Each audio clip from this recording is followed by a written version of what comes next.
All right, in this lesson, we're going to take a look at application problems that can be solved by using subtraction of fractions.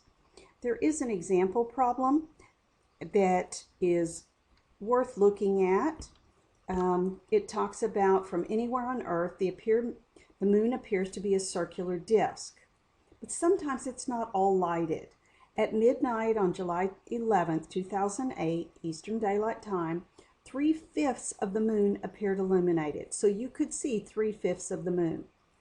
By July 22nd of the same year, the illuminated portion had increased to 17/20. How much more of the moon appeared on the 22nd than on the 11th? Now there are two ways that you could handle this. You could simply say it wants to know how much more. So you could take 17/20 and subtract the 3/5, get a common denominator, and solve the problem. What they're showing here is a very formal algebraic way to do it. It says let M be the additional part of the moon that appeared illuminated. And you know that's the question because it says how much more appeared illuminated. The amount that was illuminated on July 11th plus this additional unknown amount have to add up to be the large amount of 17/20. That's an equation. Because something is being added to M, we're going to subtract it from both sides. We do that when we solve equations.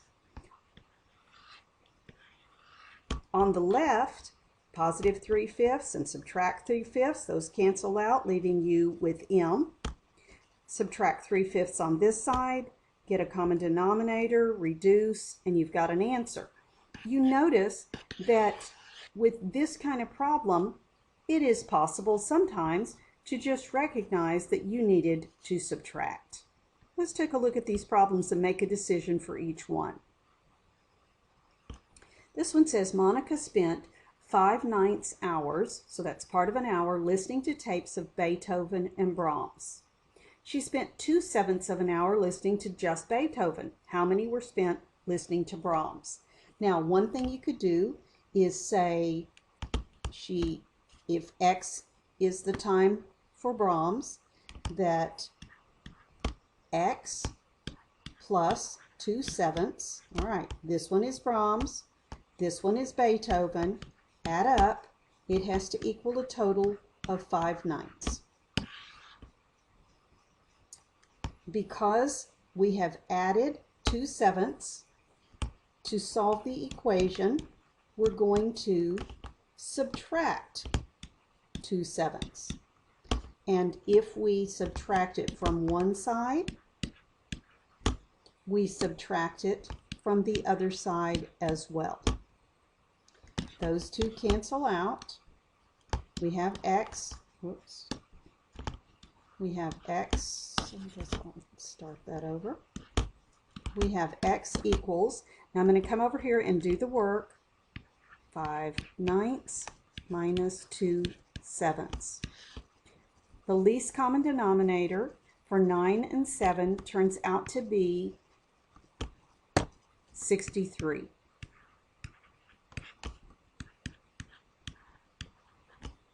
You could list factors, or probably prime factorization would be faster. What do you have to multiply 9 by to get 63? 7, and 7 times 5 is 35. What do you multiply 7 by to get 63? 9, and 9 times 2 is 18. We're subtracting. You can't take 8 from 5, so borrow. That's now 15. 8 from 15 is 7. 1 from 2 is 1. That is 17/63. That cannot be simplified, so the answer is 17/63 hours for Brahms. Okay, let's look at another one. It says a new long life tire has a tread depth of 3/8 inches instead of a more typical 11/36 inches. So it is deeper. How much deeper is the new tire? So let's take, here is the depth of the new one, and if you subtract the depth of the old one, you will get the difference. How much deeper?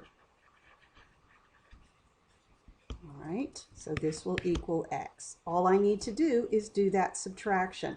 I'm going to go off to the side. That's 3 over 8, and I'm going to subtract 11 over 32.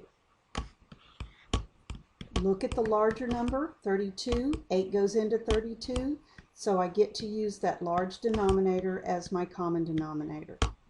8 goes into 32 4 times, and 4 times 3 is 12. No change, so no change. Do your subtraction, and the new tire is 1/32 of an inch deeper. That's what x is. So anytime the problem implies that you're looking for the difference between two things, you're going to subtract. Now number 3 has a little twist to it. It says, a parent died and left an estate to 4 children.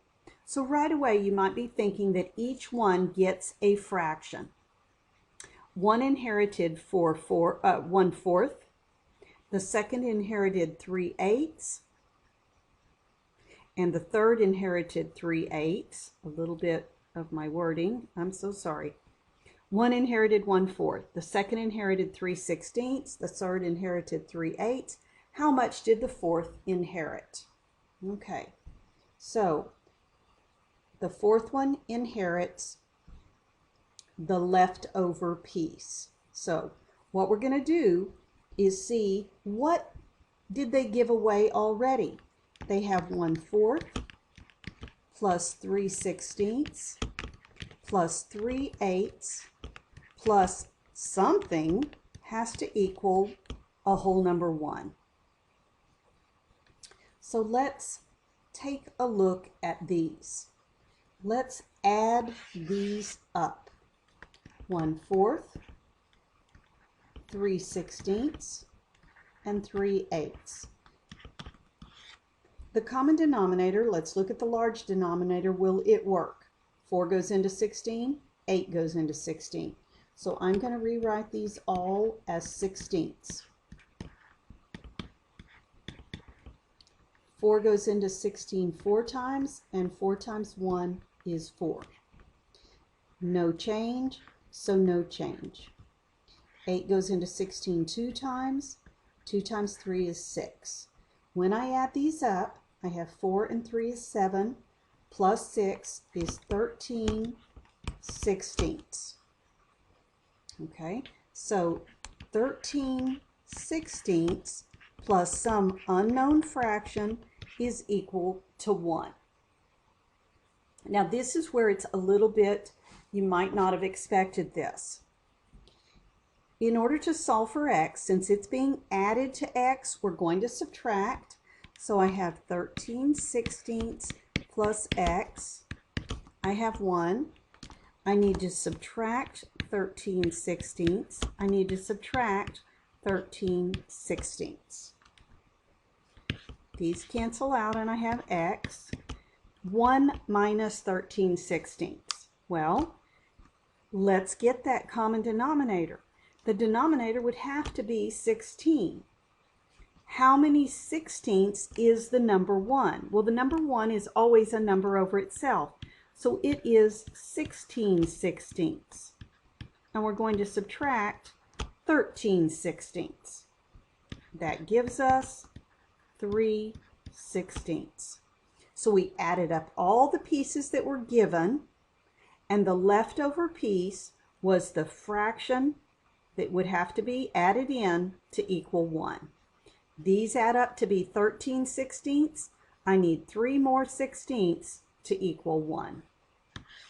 So the last of the children gets 3/16.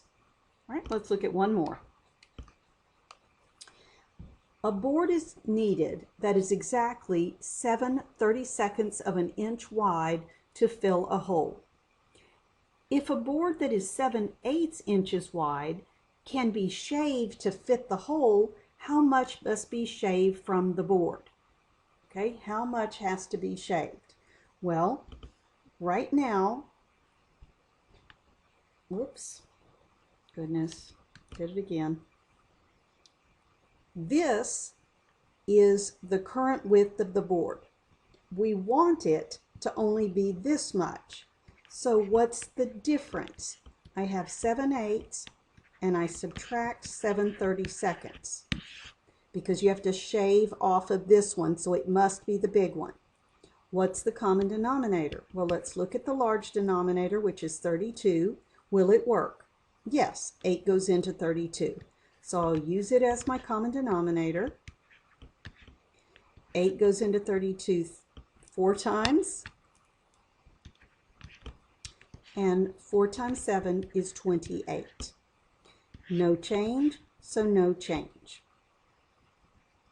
So there's a pretty big difference here. When I subtract, I'm going to get 21 over 32. 21/32 of an inch is what they need to shave off in order for it to fit. Okay, so in each one of these problems, you can do it like this, where there is not an equation, or you can set up an equation. This one, I set up an equation. So you can either set up an equation, or you can read and understand that one is more than the other and you're looking for a difference, and you do your subtraction, and these involve fractions.